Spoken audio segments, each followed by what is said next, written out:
Attention, attention. Does anybody hear? Can anybody hear me? Anybody? All right, everybody. I wanted to kick this off real quick here. Introduce myself. My name is Philip Nagel. I'm running for Illinois State Senate, District 40. I want to thank you all for coming out tonight to work on our petition signing, right? We want to get all these candidates, all these great candidates on the ballot, right? So, just a quick thing about myself, right? So, I'm a normal parent, I'm a blue-collar worker. I work a 12-hour swing shift. Never ever planned on running for politics before, but after the Democrats had their way with us for the last 2 years, they left no rock unturned. They went after our kids, they went after our businesses, they went after anything and everything that matters to us, right? And you know, for myself and for many other parents in this country and in this state, the kids was the red line. I'm not taking it, and I sure as hell believe no one else is either. We're done with this. We are going to take this state back in November, and we're not going to give it back after November or in 2024. We're taking this state back in November, and we are going to hold it for the next 20 to 30 years, because we are done with this. Exactly. So, anyways, without further ado, I want to introduce Tom Devore. He has been, while many people have contributed to my path and helped me along the way, he has by far been the most informative person to the rest of us. Single-handedly, with the support of parents from around the state, took on Governor Pritzker and freed us from this man. So I want to personally say thank you to Tom Devore, and I want to invite him to the stage. Let's hear what he has to say. Everybody, please welcome Tom Devore.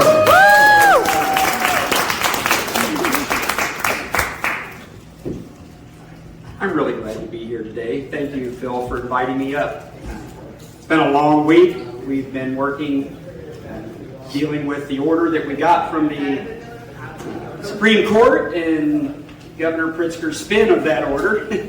You know, he said that yesterday, I think it's Tuesday, right? It is. He said yesterday that he was lifting his mandate. You guys remember that? Yeah. Yeah. And I laughed because guess what? There was no mandate for him to lift. There was no mandate. But it's more spin of the same. You know, short version about me and my friend John Anthony, who's here, has heard me say this several times because I don't talk about myself much. As I grew up in central southern Illinois, been there my whole life. My parents divorced when I was young. They were good people, simple but good. My mother spent most of her life on welfare. My father was on disability. Nobody in our family ever went to college. And I was the first that decided when I was 17 or 18 that I wanted to give that a shot. So I went to college. I worked full-time for the most part, 40, 60 hours a week. I went to school to get an accounting degree. Graduated business student of the year. And it wasn't because I was the smartest person in the room, I was the hardest working person in the room. And I went on and was an accountant for a while and decided that at some point I wanted to go to law school. And at the time I had 5-year-old triplets that are now freshmen in college. But when they were 5 years old, I decided to go to law school, and same way, worked hard while still working full time and helping their mother raise them.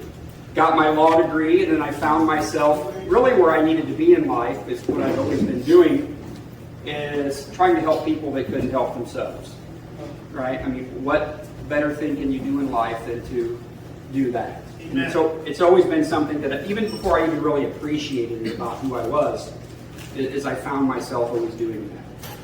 And the reason I think that it was something I was passionate about is because I found myself in a situation where I came from an environment that I wanted to improve myself, and I wanted to then use those places that I was able to take my own life and get my children to that same place.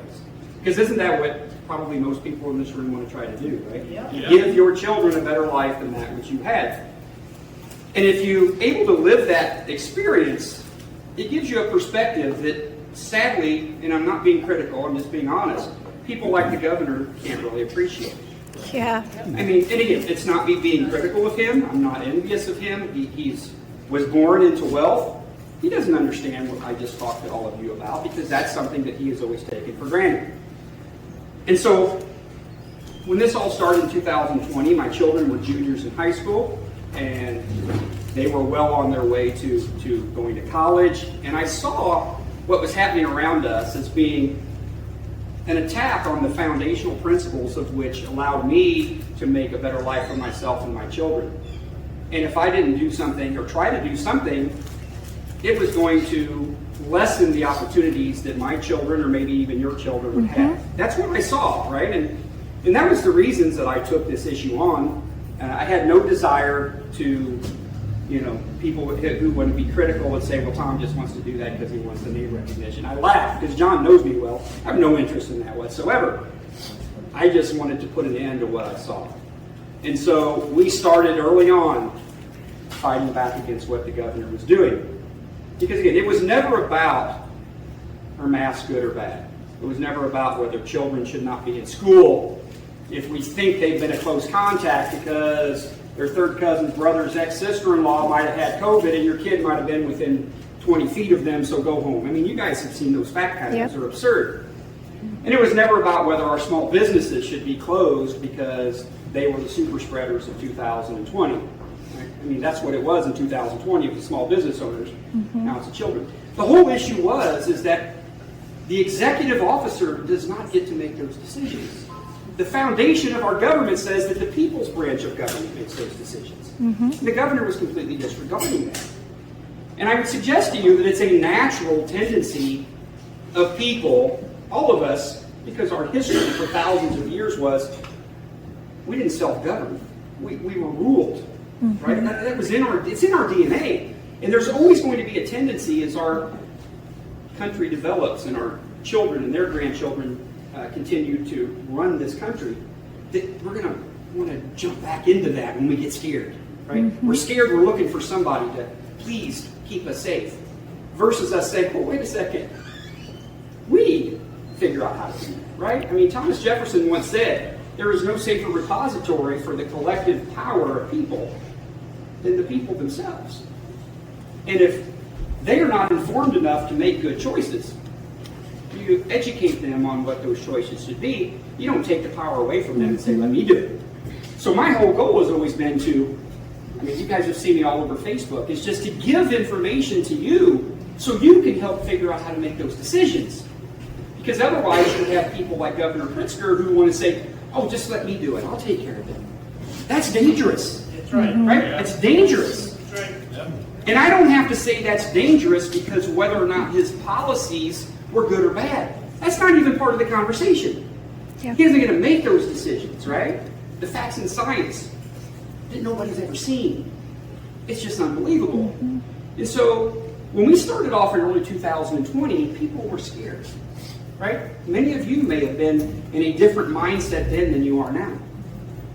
But I knew then, as sure as I know now, that we have to rely upon the foundational principles of how we govern ourselves. We have to rely upon that. Let me give you an example. How many